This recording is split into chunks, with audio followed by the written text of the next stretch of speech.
নমস্কার। গত দু একদিন ধরেই এসআইআর নিয়ে গোটা বাংলা উত্তাল। বিশেষ করে মালদা, মুর্শিদাবাদ, দক্ষিণ দিনাজপুর, বীরভূম এই সমস্ত জায়গাগুলোতে বিক্ষোভ, পথ অবরোধ চলছেই, থামছে না। তো তার মধ্যে একটা ঘটনা বিশেষ করে উল্লেখযোগ্য হই পড়ে গিয়েছিল। সেটা হলো যে বিচার বিভাগীয় আধিকারিকদের ঘিরে রাখা হয়েছিল একটা জায়গায়, এবং তারপর কেন্দ্রীয় বাহিনী এসে লাঠিচার্জ করে তাদেরকে উদ্ধার করে। এবং অভিযোগেই গাড়ি চলে যাওয়ার সময় তারা বেশ কয়েকজন গ্রামবাসীকে ধাক্কা দিয়ে চলে যান। সেই ভিডিও ভাইরাল হয়েছিল। তো কলকাতা পুলিশ না, পশ্চিমবঙ্গ পুলিশ অবশ্য এই অভিযোগ অস্বীকার করেছে, বলেছে কোনো হতাহতর ঘটনা ঘটেনি। এবং ভিডিওর যে ব্যাপারটা, যে রক্তাক্ত মানুষ একজন পড়ে এসেছিলেন, তিনি তো গায়ে আলতা মেখে শুয়েছিলেন না, তার ওই অবস্থা হলো কি করে, সে ব্যাপারে তারা কোনো ব্যাখ্যা দেয়নি। মজা হচ্ছে যে এই ভিডিওটা কিন্তু বিশেষ করে ফেসবুকে প্রচার করলেই সেখান থেকে নামিয়ে নেওয়া হচ্ছে। অনেকেরই নামিয়ে দিয়েছে এবং আমাকেও নামিয়ে দিয়েছে, বলেছে ভারত সরকারের সঙ্গে যোগাযোগ করতে লিগাল নাকি নোটিশ আছে। কি ব্যাপার জানি না, নির্বাচন কমিশন, ভারত সরকার না কে লিগাল নোটিশ পাঠাচ্ছে আমার জানা নেই, কিন্তু নামিয়ে দেওয়া হচ্ছে। এটা হলো মজার ব্যাপার। তো এই নিয়ে তো হই পড়ে গিয়েছিল, কারণ অন্য লোকের যা হয় হোক, বিচার বিভাগীয় আধিকারিকরা রাত অবধি আটকা পড়ে গেছেন, সে তো ভয়ানক ব্যাপার। তো সে নিয়ে অনেক অনেক বড় বড় লোকেরা বড় বড় বিবৃতি দিয়েছেন। প্রধান বিচারপতি খুব রেগে গেছেন, এনআইএকে নামিয়ে দিয়েছেন, এইসব হয়েছে। এবং পুলিশও অতি সক্রিয়তা দেখাতে শুরু করেছে। এবং ওই ঘটনার জন্য যে আইনজীবীকে গ্রেপ্তার করা হয়েছে গতকাল, সে নিয়েও হইচই। তার নাম মোফাক্কারুল ইসলাম। তো সর্বভারতীয় সংবাদ মাধ্যম থেকে আমাদের পরম প্রিয় নির্যাতন কমিশন, যারা নিজের কাজ দুর্ধর্ষভাবে করেছে এতদিন পর্যন্ত, সবাই তাকে মূল চক্রান্তকারী হিসেবে বর্ণনা করেছে। ইংরেজিতে কেউ বলছে কনস্পিরেটর, বাংলায় কেউ বলছে মূল চক্রী, কেউ বলছে মূল চক্রান্তকারী। যদিও চক্রান্তটা উনি ঠিক কী করেছেন আমরা কেউই দেখিনি। যা দেখা গেছে, সে ভিডিও আপনাদের দেখিয়েছি, আবারও দেখাবো, যে ট্রাকের মাথায় উঠে পাশের ভারতের পতাকা নিয়ে, রাষ্ট্রীয় পতাকা নিয়ে উনি বক্তৃতা দিচ্ছিলেন। তো তার কিয়দংশ আগেও আপনাদের দেখিয়েছি, আরেকবার দেখাচ্ছি, দেখুন। কান খুলে শুনে নেন, কান খুলে শুনে নেন। এখনো সংবিধানটাকে মানি, সুপ্রিম কোর্টকে মানি, আইনকে মানি। তাই আমাদের এই যে ছোট ছোট চিতাবাঘেরা আছে, এই সব আমার মায়ের পেটের ভাইয়ের মতো ভাই। এই আন্দোলন করতে গিয়ে অনেক সময় অনেক নাটক দেখেছি। এই আন্দোলনে যেন কেউ হাত না দেয়। আমরাও কোনো ক্ষতি করব না কারো, আমরা আমাদের অধিকার চাই। কে কুণ্ডে যাবি চলে যা, ছুটে যা, অধিকার দিয়ে যা। কথা শেষ। একটাই কথা, একটাই কথা। আর একটা জিনিস বলে দিয়ে, চারজন আবেগে পড়ে আন্দোলন করতে এসছে। এই সমস্ত চিতাবাঘদের সাথে আমার বাপ দাদাজি যারা আছে আঞ্জর পাঞ্জরে, তারা যেন বুকের সাথে বুক মিলিয়ে কাঁধে কাঁধ মিলবে, তুই যাচ্ছিস যা, তোকে ধরলে, এগুলো যেন না হয়। সাথে প্রয়োজন হলে আমার মা বোনেরা সুদ্ধা রাস্তায় চলে আসবে। 24 ঘন্টার মধ্যে ডেলি ফসলালিস বের করছো, নামটা দেখাবি, তারপর যাবো। কোনো কাহিনী চলবে না, কোনো ইতিহাস চলবে না, কোনো ললিপপ চলবে না। আয় আয় আয় আয়।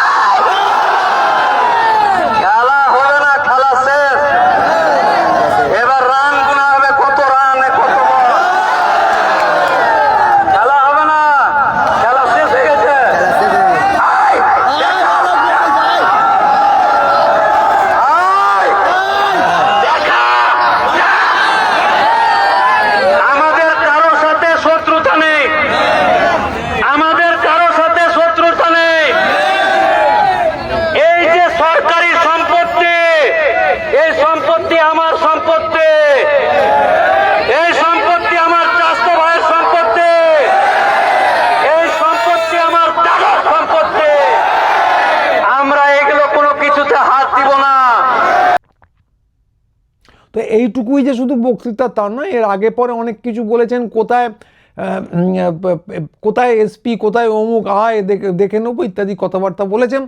কিন্তু রাষ্ট্রবিরোধী কিছু বলেছেন বলে অন্তত আমি শুনিনি, বক্তৃতার যেটুকু অংশ ছিল শোনা হয়নি।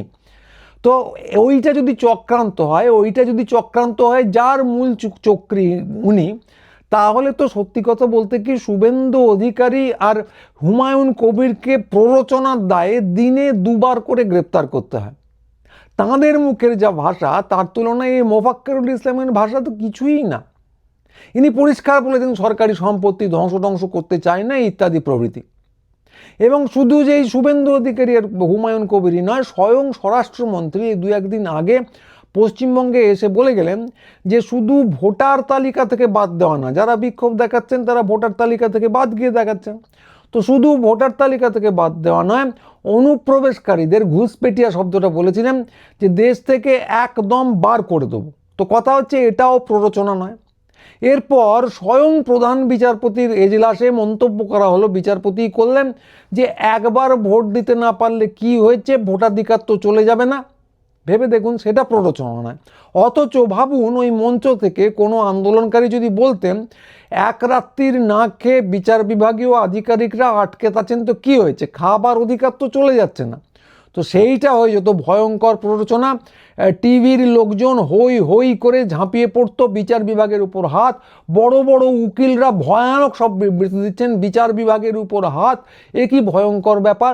অথচ পশ্চিমবঙ্গে এতগুলি লোক মরে গেল, আতঙ্কে আত্মহত্যা করলো এসআইআরের ভয়ে, বাঙালিকে পিটিয়ে মারা হলো অন্য রাজ্যে, পুশব্যাক করে পাঠিয়ে দেওয়া হলো সুইটি বিবিকে বাংলাদেশে, সেগুলো ভয়ানক ব্যাপার নয়। একমাত্র রাজার বেটা হচ্ছেন বিচার বিভাগীয় আধিকারিকরা, যাদেরকে এক রাত্রির আটকে রাখতে হলে ভয়ানক ব্যাপার হয়ে যায়। তো তাও আটকে রাখা হয়েছিল, সেটা অপরাধ। কেউ কেউ বলছেন এই ভদ্রলোক ওই জায়গা থেকে 20 কিলোমিটার দূরে ছিলেন এবং কার্যত ইনি যারা অবরোধকারী তাদের সঙ্গে মধ্যস্থতার কাজ করছিলেন, কিন্তু সেগুলো সত্য মিথ্যা আমার জানা নেই। শুধু এটুকু জানি যে যে বক্তৃতা দিচ্ছিলেন তার জন্য তাকে আটকে রাখা যায় না।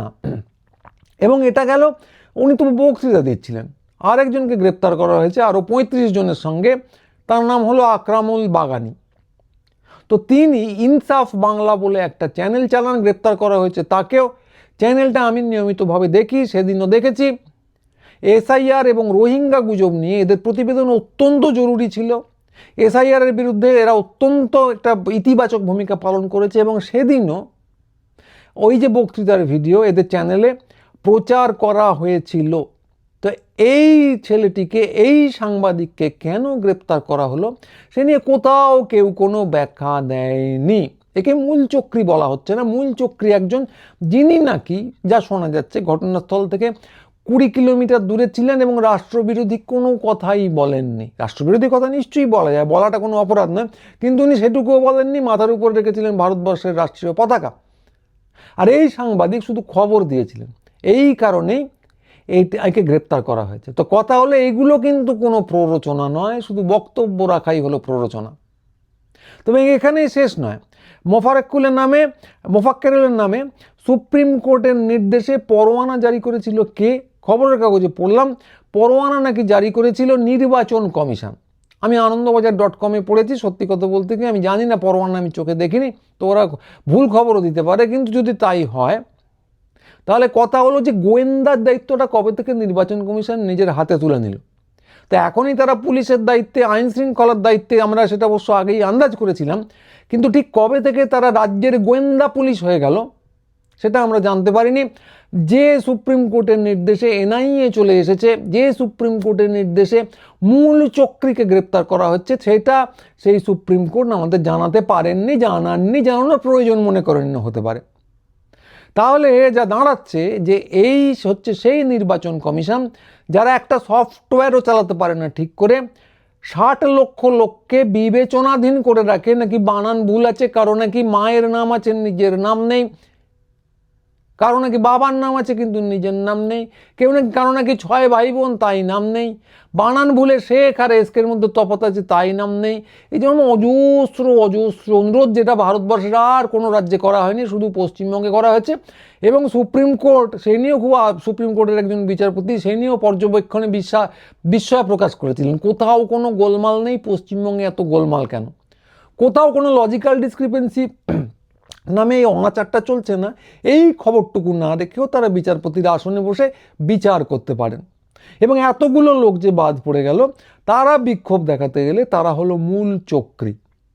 তো কথা হচ্ছে, সুপ্রিম কোর্ট আদেশ দিয়েছে, এখন নির্বাচন কমিশন গোয়েন্দা দপ্তর এবং পুলিশ দপ্তর চালিয়ে পরোয়ানা জারি করছে।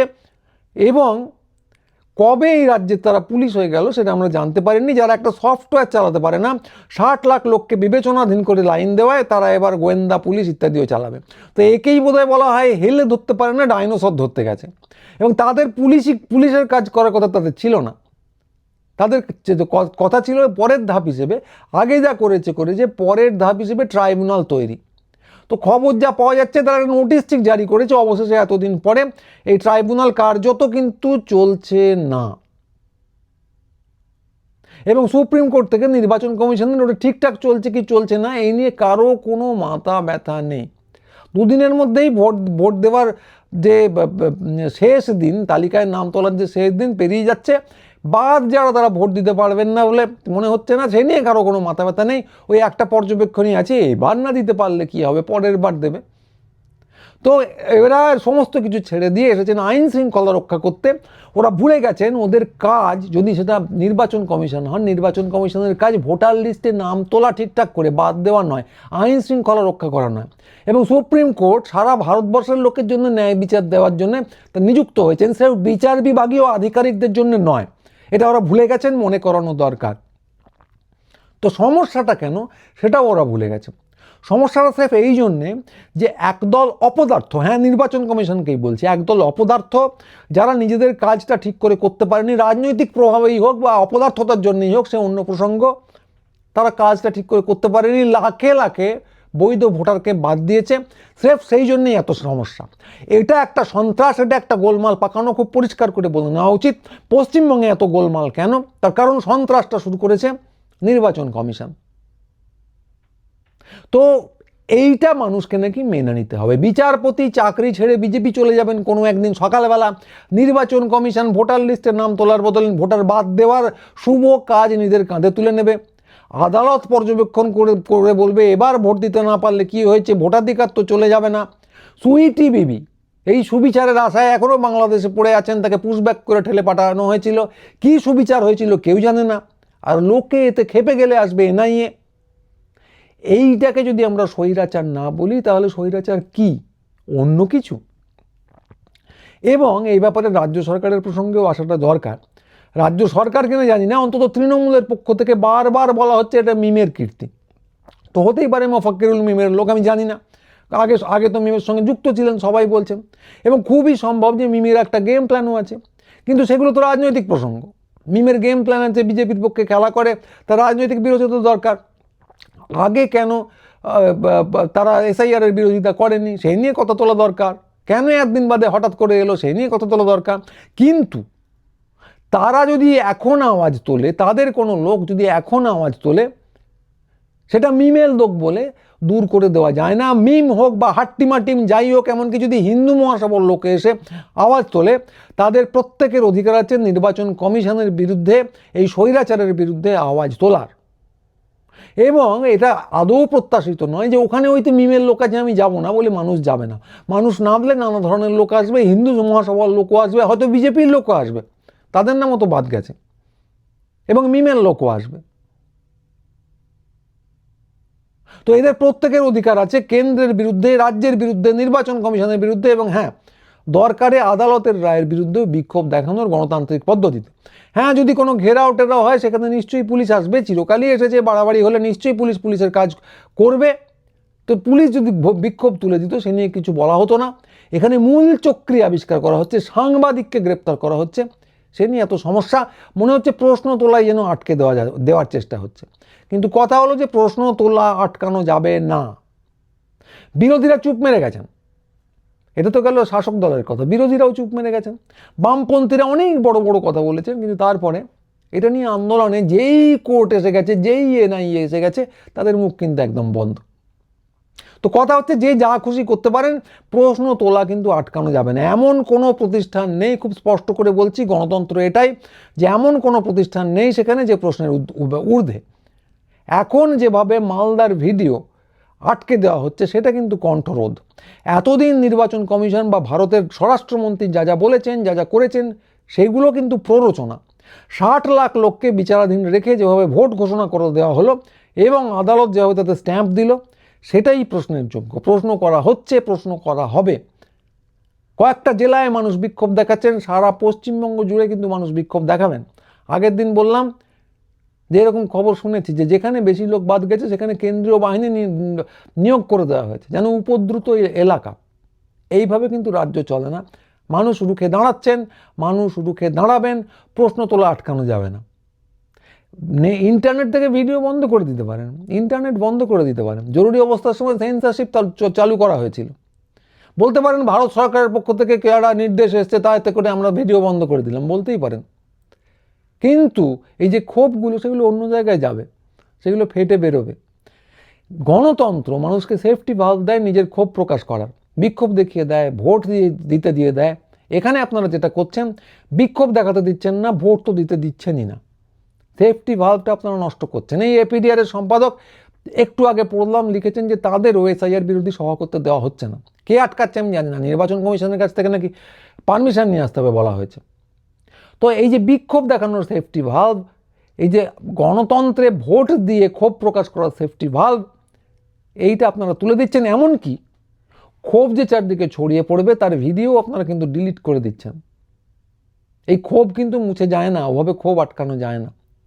সেফটি ভালভকে যদি খুলে নেওয়া হয় তাহলে বিক্ষোভ অন্যত্র বেরোয়। নবরুণ ভট্টাচার্যের হারবার্টে যেরকম বহুদিন আগে জমানো ডিনামাইট শেষকালে চিতার মধ্যে ফেটেছিল, তো ক্ষোভ নানা জায়গা থেকে বেরোবে। এইটা শাসকরা, নির্বাচন কমিশন, আদালত, প্রশাসন সবাই যদি মনে রাখেন তাহলে তাদেরই ভালো, আর কিছু না। আমরা এর বিরুদ্ধে কথা বলবো, মানুষের ঠেকা আমরা নিয়ে নিই, কিন্তু যেটা উচিত কাজ মনে করছি, সেটা উচিত কথা বলা মনে করছি, সেটা আমরা বলছি এবং বলবো, ভবিষ্যতেও বলে যাব, বলা আমরা থামাবো না। তো আজকে এইটুকুই, পরের ভিডিও নিয়ে খুব তাড়াতাড়ি আবার আসবো। সবাই ভালো থাকবেন। আর হ্যাঁ, আমাদের সাইটে অতি অবশ্যই আসবেন, কারণ এই সমস্ত চ্যানেলগুলো সোশ্যাল মিডিয়া কতদিন খোলা থাকবে বলতে পারবো না। সাইটে অবশ্যই আসবেন www.guruchandali.com। আর আমাদের আগের দিন বলেছিলাম যে আমাদের যে হোয়াটসঅ্যাপ গ্রুপটা আছে তার ঠিকানা দিয়ে দেবো, অতি অবশ্যই সেটা দিয়ে দেবো। তো যাই হোক, পরের ভিডিও নিয়ে খুব তাড়াতাড়ি আবার আসবো। সবাই ভালো থাকবেন, নমস্কার।